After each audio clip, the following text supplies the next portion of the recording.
अंदर है।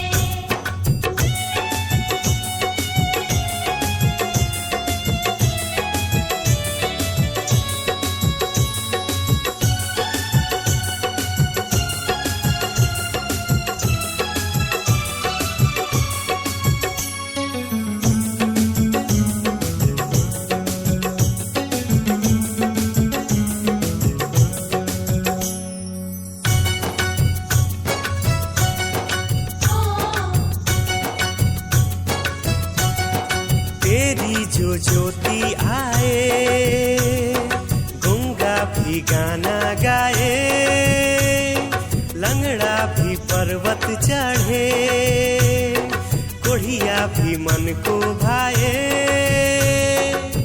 तेरे जलवों को तो कई बार जहां देखा है, तेरे दम पर ही तो ये युग सारा बदला है।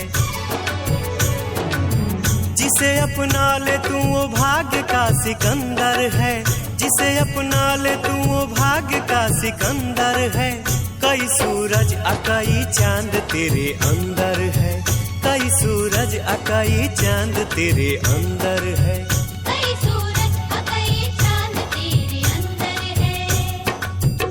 मेरी मैया तू ही तो प्यार का समंदर है, मेरी मैया तू ही तो प्यार का समंदर है, मेरी मैया तू ही तो प्यार का समंदर है, मेरी मैया तू ही तो प्यार का समंदर है।